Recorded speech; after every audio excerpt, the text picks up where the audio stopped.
Nah, jadi Pablo Escobar adalah sosok yang dikenal sebagai bandar narkoba terkaya di dunia. Eits, jangan lupa di-subscribe dulu baru dah.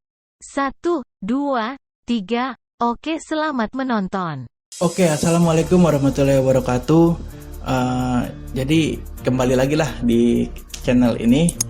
Nah, kali ini gue nggak bakalan nge-reaction seperti biasa karena makin kesini reaction gue kok viewsnya semakin kecil, malah nggak ada yang nonton gitu kan. Nah, berhubung kali ini gue baru lagi membuat konten. Nah, kali ini kontennya itu gue bakal menceritakan kisah hidup Pablo Escobar, bandar narkoba terkaya di bumi. Nah, jadi gak usah banyak basa-basi, kita langsung ke ceritanya atau ke kisah hidupnya ya. Nah, jadi Pablo Escobar adalah sosok yang dikenal sebagai bandar narkoba terkaya di dunia. Pablo Escobar merupakan kepala kartel Medellin yang disebut sebagai pengedar narkoba kokain paling kuat di dunia pada tahun 1980-an dan awal 90-an. Nah, gue di tahun-tahun itu gue belum lahir. Gue lahir di tahun 1996. Mungkin Pablo Escobar ini kisah hidupnya sudah selesai atau kasus narkobanya gitu ya. Nah, dilansir dari sumber dari Ensiklopedia Britannica, pria bernama lengkap Pablo Emilio Escobar Gaviria ini lahir pada 1 Desember 1949 di Rio Negro, Kolombia. Sosoknya juga sering disebut sebagai penjahat Kolombia. Sosok Escobar hingga saat ini telah menginspirasi banyak buku, film, dan proyek TV dalam beberapa dekade setelah kematiannya. Nah, jadi kita langsung aja ke cerita hidupnya. Jadi awal mulanya dari remaja sudah melakukan kegiatan kriminal Pablo Escobar ini. Nah, ayah Pablo adalah seorang petani, sementara ibunya seorang guru sekolah. Setelah Pablo lahir, keluarga Escobar pindah ke Envigado,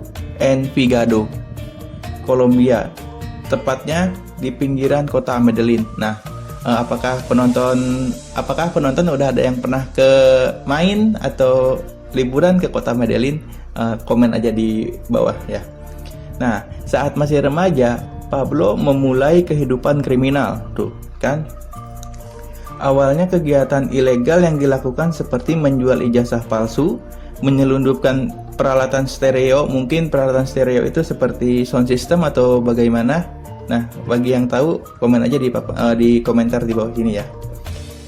Dan mencuri batu nisan untuk dijual kembali. Escobar juga mencuri mobil, dan dari pelanggan ini yang mengakibatkan penangkapan pertamanya pada tahun 1974. Oke. Nah, lanjut. Nah, awal mula Pablo Escobar terjun ke industri narkoba kokain. Seiring berkembangnya industri kokain di Kolombia, karena sebagian kedekatannya dengan negara Peru, Ekuador, dan Bolivia. Para penanam utama koka asal kokain ya. Ini berasal si Escobar yang memang terlibat dalam penyelundupan narkoba. Pada pertengahan 1970-an, Escobar membantu mendirikan organisasi kejahatan yang kemudian dikenal sebagai kartel Medellin. Nah, kartel Medellin, berarti istilah kartel itu kalau bahasa Indonesianya mungkin gembong, bandar, atau apalah, pokoknya semacam itu bahasa istilah kartel. Terkenalnya termasuk saudara Ochoa lah pokoknya, yakni Juan David, George Lois, dan Fabio. Pablo Escobar menjabat sebagai kepala kartel Medellin. Sebagian besar tugasnya berfokus pada produksi transportasi dan penjualan kokain. Masuk ke pertengahan 1980-an, kartel Medellin mendominasi perdagangan kokain. Dalam hal ini, Pablo Escobar memegang kekuasaan dan kekayaan yang sangat luar biasa. Ya iyalah, pasti. Katanya, yang namanya jualan narkoba itu walaupun baru 1 bulan, kayaknya cepat banget. Dan hancurnya pun cepat juga gitu kan. Nah, dikutip Dikutip dari laman History, pada tahun 1975, polisi Kolombia menyita 600 kg kokain dari sebuah pesawat. Wiset, udah canggih nih, penyelundupannya pakai pesawat. Pengedar narkoba membalas dengan membunuh 40 orang selama satu akhir pekan dalam apa yang dikenal sebagai pembantaian Medellin. Peristiwa itu memicu kekerasan selama bertahun-tahun yang berujung pada pembunuhan, penculikan, dan penggerbegan. Wah, pokoknya ini ceritanya udah mulai chaos. Nah, kita berbicara soal kekayaan Pablo Escobar. Menurut beberapa laporan, Pablo Escobar memiliki kekayaan sekitar 25 US dollar atau setara dengan 360 triliun. Pada saat itu, kurs rupiah sedang menempati di angka 14.400. Coba bayangkan, kalau 360 triliun itu dipakai buat apa ya? Buat sedekah ya. Itu mungkin bisa-bisa 6 kecamatan kayaknya. Atau bisa-bisa 1 Indonesia gitu kan. Kena semua, kena bantuannya. Pokoknya karena inilah sedekah. Atau enggak, kalau misalnya punya 360 triliun, gue bakal bikin kontrakan deh kayaknya. Kontrakan kayak di Cikarang gitu, yang berjejer kayak begini gitu. Nah, kita lanjut. Pada saat itu fantastis bukan ya? Sangat fantastis kan? Nah, dari kekayaan besarnya itu mendukung Pablo memiliki gaya hidup mewah. Ya pastilah, orang duit banyak kok. Nah, sampai ia memiliki perkebunan seluas 7.000 hektar yang disebut Hacienda Nápoles, dinamai setelah Napoli, Italia di Kolombia. Dilaporkan perkebunannya itu menelan biaya 63 US dollar. Coba kalau disetarakan itu ke rupiah berapa? Komen di bawah. Nah, aset yang ia miliki hingga menampilkan lapangan sepak bola patung dinosaurus, danau buatan, arena adu banteng, lapangan terbang hingga lapangan tenis. Nah, dan aset properti itu juga memiliki kebun binatang. Geblek. Benar-benar masa jayanya Pablo Escobar ini.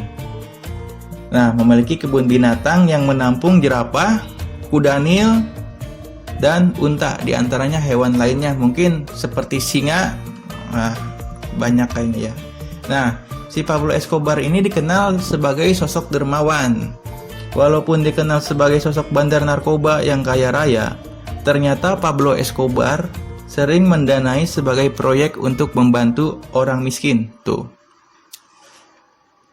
Hal ini disebut-sebut membuatnya sebanding dengan Robin Hood. Robin Hood itu seperti pahlawan yang baik hati. Nah, persepsi itu membantunya memenangkan pemilihan untuk kursi alternatif di Kongres Parlemen Kolombia pada tahun 1982. Mungkin kayak kursi alternatif di Kongres Parlemen kalau seperti di negara kita itu, Pablo Escobar itu menduduki sebagai anggota DPR atau enggak menteri. Kayak begitulah pokoknya. Nah, jadi ini cerita terakhir yang sangat ya pokoknya menceritakan kematian Pablo Escobar. Ini harus agak serius ya, soalnya kematiannya. Nah, kematian Pablo Escobar. Pablo Escobar meninggal pada Pablo Escobar meninggal pada 2 Desember 1993 di Medellin. Pablo Escobar menyerah kepada polisi Kolombia pada tahun 1991, tetapi melarikan diri selama transfer penjara setahun kemudian. Nah, saat pasukan Kolombia menyerbu gedung, Escobar dan seorang pengawal berhasil mencapai atap. Nah, Escobar mati gara-gara ditembak mati saat kejar-kejaran dengan baku tembak terjadi dengan polisi. Terbata-bata begini, maklum, gua baru bikin konten lagi kan. Nah, sebelumnya polisi memindahkannya pada tahun 1993, tetapi dia terbunuh ketika dia mencoba melarikan diri dari pihak berwenang. Setelah dia meninggal, kartel Medellin segera runtuh. Pablo Escobar dimakamkan di Cementerio Jardins Monte Sacro, Itagol, Kolombia. Nah, kalau di Bandung Jardins itu yang tahu-tahu aja YTTA gitu kan. Oke. Nah, itu tadi kisah hidup dari Pablo Escobar, sosok pengedar narkoba terkaya dan terkuat di dunia. Nah, jadi di dalam cerita ini ada pesan-pesan yang begitu pokoknya. Jadi walaupun Pablo Escobar ini sosok pengedar narkoba, tetapi dia masih ada jiwa sosial yang sangat baik dan peduli ke antar sesama manusia. Nah kita harus ambil hikmahnya dari kelakuan Pablo Escobar yang dermawan dan peduli kepada sesama, tetapi jangan diikuti kegiatan yang negatifnya. Kita ambil hikmah yang baiknya saja, yang buruknya kita buang jauh-jauh, dan yang baiknya kita ambil untuk pokoknya untuk ditiru lah, semacam itulah. Pokoknya jangan meniru yang buruknya. Oke. Nah, ini laptop nih kebagian. Nah, jadi segitu dulu konten kali ini. Dan konten selanjutnya gue bakalan bikin tentang sejarah-sejarah cerita seperti ini. Dan mohon maaf kalau penyampaiannya terbata-bata gitu kan, karena ya gue udah berbulan-bulan gak bikin konten, dan sekarang gue bikin konten lagi, jadi kayak demam lagi nih gue ngomong di depan kamera gini kan. Nah, jadi segitu. Dan kedepannya gue bakal bikin konten seperti ini terus, itu seperti sejarah, cerita, dan pokoknya wawasan lah itu. Masalahnya gue kemarin bikin konten yang ngetawain orang seperti reaction, makin sini makin sepi, malah gak ada yang nonton coy.